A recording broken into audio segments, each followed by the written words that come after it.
দর্শক, সম্প্রতি ঘটে যাওয়া ফ্লু-সি, যেটা আপনারা স্পন্সর হিসেবেই চিনবেন, সে বিষয় নিয়ে আমরা এসেছি কথা বলার জন্য একজন বিশেষজ্ঞ ব্যক্তির সাথে, যারাকে আপনারা অনেকেই চেনেন, ডক্টর মুক্তার হোসেন মার্ক।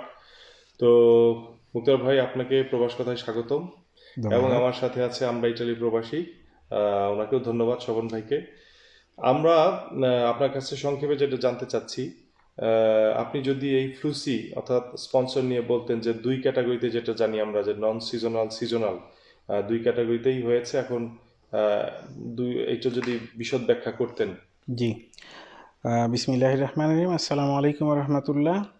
বহুল আলোচিত এই যে দেখরেতো ফ্লুসি, যা বাংলাদেশিদেরকে অনেক দিন পর ইতালিতে আসার সুযোগ করে দিয়েছে, সংক্ষিপ্ত আকারে বলার চেষ্টা করব। আমরা জানি যে মোট 30,850টি কোটা নির্ধারিত হয়েছে, যার মধ্যে সিজনালের জন্য নির্ধারণ করা হয়েছে 18,000 এবং নন সিজনাল নির্ধারণ করা হয়েছে 12,850। সিজনাল হচ্ছে এমন কোনো কাজ যা স্বল্পকালীন মেয়াদের জন্য আসবেন, কেউ একজন কাজ করে আবার চলে যাবেন। আর নন সিজনাল হচ্ছে যে যিনি আসবেন এবং দীর্ঘমেয়াদে অন্যান্য শর্তসমূহ পূরণ সাপেক্ষে এই দেশে অন্যদের মতো থাকবেন এবং কাজকর্ম করবেন। আজকে অর্থাৎ 13ই অক্টোবর থেকে মিনিস্টেরো দেল লাবোরো এই ওয়েবসাইটে, নুল্লা ওস্তা লাবোরো এই নামে ক্লিক করলে ওয়েবসাইটটিতে একটি স্পিডের মাধ্যমে শুধুমাত্র মালিক পক্ষ ইচ্ছে করলে এই ফর্মগুলোকে ডাউনলোড করতে পারেন এবং ফিল আপ করে রেখে দিতে পারেন। মনে রাখতে হবে যে প্রথমে নন সিজনাল যে আবেদনগুলো, সেগুলো 22শে অক্টোবর সকাল 9টা থেকে জমা শুরু হবে এবং তার পরবর্তীতে 27শে অক্টোবর সকাল 9টা থেকে জমা নেওয়া শুরু হবে শুধুমাত্র সিজনালগুলো।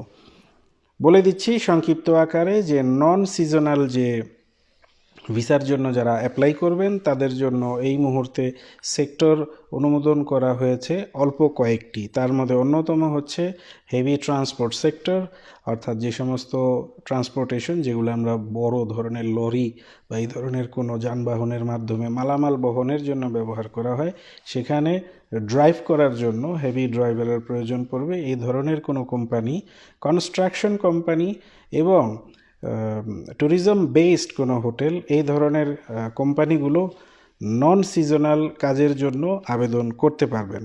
আবেদন করার জন্য শর্তসমূহ যথারীতি যেমনটি আগেও ছিল, অর্থাৎ আপনি আবেদন করলে কর্তৃপক্ষ দেখবে যে আপনার উপযুক্ত অর্থনৈতিক লেনদেন বা অন্যান্য বিষয়গুলো ঠিক আছে কি না। সেই সাথে এটার মালিক যারা, তিনি হতে পারেন ইটালিয়ান এবং হতে পারেন নন ইটালিয়ান, এক্ষেত্রে কোনো সমস্যা নেই।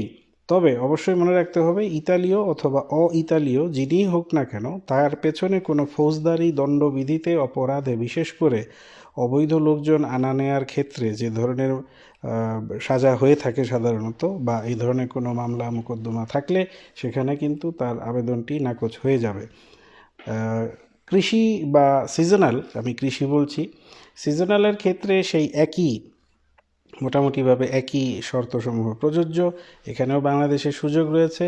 যদি কোনো কৃষিকাজে নিয়োজিত কোনো কোম্পানি কাউকে আনতে চান, তাহলে তারাও আবেদন করতে পারবেন। আবেদনপত্র এখনই ডাউনলোড করে ফিল আপ করতে পারেন। 27 তারিখ থেকে এটা জমা শুরু হবে এবং এখানে আপনাকে অবশ্যই দেখাতে হবে যে আপনি কোন খাতে কতজন শ্রমিককে কাজে লাগাবেন। উপযুক্ত যুক্তি সহকারে আপনাদের আবেদনগুলো যদি উপস্থাপিত হয়, তাহলে আপনারা আপনাদের আবেদনের সপক্ষে নুল্লাওস্তা পেয়ে যাবেন। মনে রাখতে হবে, আপনাদের সবাইকে বলছি যে আপনারা যে সমস্ত শ্রমিকদেরকে দেশ থেকে আনবেন, সেই সমস্ত শ্রমিকদেরকে দেশ থেকে আসার পর তাদেরকে অবশ্যই প্রেফেক্তুরায় নিয়ে যাবেন এবং তাদের কাজের কন্ট্রাক্টগুলো সুচারুরূপে সম্পন্ন করে তাদের পেরমেসো দি সোজ্জর্নো পাওয়ার জন্য যথাযথ সহযোগিতা করবেন। এবং এরপর সেই সমস্ত কর্মচারীদের কর্ম চলাকালীন সময় যে সমস্ত পাওনাপ্রাপ্য সরকারি থেকে থাকে, সেগুলো সুচারুরূপে সম্পন্ন করে দেবেন। এই মেয়াদকাল অন্ততপক্ষে 3 মাসের জন্য প্রযোজ্য। এভাবে যদি সবাই মোটামুটিভাবে প্রচলিত নিয়মকানুন মেনে নিয়ে আবেদনগুলো করেন, তাহলে আমরা আশা করব আর কোনো বিভ্রান্তির মধ্যে পড়তে হবে না। মনে রাখবেন, যে সমস্ত আবেদনকারীরা বাংলাদেশ থেকে আসবেন অর্থাৎ আগ্রহীরা, তাদের জন্য সরকারি খরচ শুধুমাত্রই 16 ইউরোর একটি রেভিনিউ স্ট্যাম্প। এর বাইরে আনুষঙ্গিক কোনো অন্য খরচপত্র থাকলে সেটার সাথে সুনির্দিষ্টভাবে সরকারি কোনো যোগসাজশ নেই। মনে রাখতে হবে, কর্মচারীদের উপরে আরোপিত আয়কর ও অন্যান্য বিষয় আশয় সম্পূর্ণই আইনসম্মত একটি বিষয়, সুতরাং এটা মালিক নিজেই ফয়সালা করবেন। আরেকটি প্রশ্ন খুবই গুরুত্বপূর্ণ, যেটা হচ্ছে যে এই যে আপনার প্রক্রিয়াটি খুলে যাওয়ার পর বাংলাদেশ থেকে তো প্রায় মানে লক্ষ লক্ষ যুব সমাজ স্বপ্ন দেখছে যে তারা মনে হয় ইটালি চলেই আসলো। এখন যাদের আসলে ইটালিতে কেউ নেই, কোনো মাধ্যমই নেই, অর্থাৎ আত্মীয় স্বজন বা ভাই বোন যেটাই হোক না কেন, তারা কি আসলে কোনোভাবে যোগাযোগ করে নিজেরা বাই সেলফ কোনোভাবে তারা ম্যানেজ করতে পারবে কিছু এই ক্যাটাগরিতে? প্রথমত, ভাষা যেহেতু ইতালীয়, সেহেতু বাংলাদেশ থেকে কেউ যদি ইতালীয় ভাষায় দক্ষ পারদর্শী না হয়, সেক্ষেত্রে তার এই ধরনের সমস্যা হওয়াটাই খুবই স্বাভাবিক। সেক্ষেত্রে আমি অনুরোধ করব যে আপনাদের আত্মীয় স্বজন বা পরিচিত যদি কেউ থাকে বিশ্বস্ত, তাদের মাধ্যমে আপনারা এখানে বিভিন্ন কোম্পানিগুলোর সাথে যোগাযোগ করতে পারেন।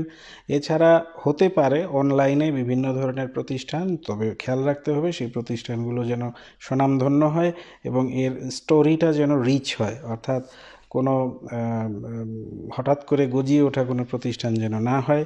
এই ধরনের কোনো মধ্যস্থতাকারী প্রতিষ্ঠান, এটা এজেন্সি হতে পারে, এটা কোনো ইমিগ্রেশন লয়ারের কার্যালয় হতে পারে, এদের মাধ্যমেও আপনারা এই আবেদনগুলো করানোর জন্য অনুসন্ধান করতে পারেন। আমি মনে করি এক্ষেত্রে বিভিন্ন সংগঠনগুলো, যেগুলি অবশ্যই প্রচলিত আইন আনুগভাবে গঠিত এবং তাদের এই ধরনের কাজকর্ম করার সাংবিধানিক সুবিধা রয়েছে বা সুযোগ রয়েছে, তারাও ইচ্ছে করলে বাংলাদেশি ভাই বোনদের যারা আসতে আগ্রহী তাদেরকে সাহায্য করতে পারেন। অনেকে জিজ্ঞেস করছেন আপনার যে আবেদনপত্রটি আপনার ডাউনলোড করে যেটা আজকের থেকে প্রক্রিয়া শুরু হয়েছে, সেটা কি আসলে আবেদনকারীর জন্য নাকি যে আবেদন করবে মালিক পক্ষ তার জন্য? আবেদনকারী শুধুই একজন, এই ক্ষেত্রে যারা আসতে চান জি আবেদনকারী একজন, তিনি হচ্ছেন মালিক, কোম্পানি বা যেভাবে আপনারা ভালো বোঝেন। জি আর কনভার্সনের ক্ষেত্রে আগ্রহী ব্যক্তি নিজেই কনভার্সনের জন্য আবেদন করতে পারেন। আচ্ছা আচ্ছা, তাহলে অনেকেই যেটা ভুল বুঝছে যে যে আবেদন যিনি আসবেন তাকেই ফিল আপ করতে হবে, তাহলে এটা না, না, শুধুমাত্র যিনি আনবেন তাকে। যিনি এমপ্লয়ার জি, তিনি আবেদন করবেন, এমপ্লয়ির আবেদন করার কোনো কোনো সুযোগ নেই। প্রয়োজন নেই। সুযোগ নেই, এই হচ্ছে আচ্ছা, বিষয়।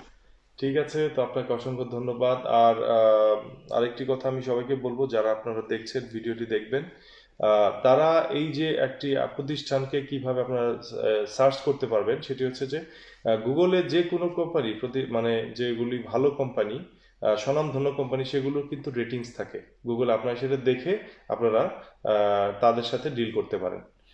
আমার কথা কি ঠিক আছে? জি, অবশ্যই অবশ্যই, সেটা তবে ভাষাগত সমস্যা হতেই পারে, সেটা আমি আগেই বলে গেছি। হোটেলের ক্ষেত্রে হয়তো বা তারা কিছু সুবিধা পেতে পারে, হোটেলের ক্ষেত্রে হতে পারে ইংরেজিতে না। তারা জি জি ই করতে পারে। জি। তো ঠিক আছে, আপনাকে অসংখ্য ধন্যবাদ, আপনাকেও। সকলকে ধন্যবাদ। সবাই ভালো থাকবেন, সুস্থ থাকবেন। সালাম আলাইকুম। ওয়ালাইকুম আসসালাম রহমতুল্লাহ।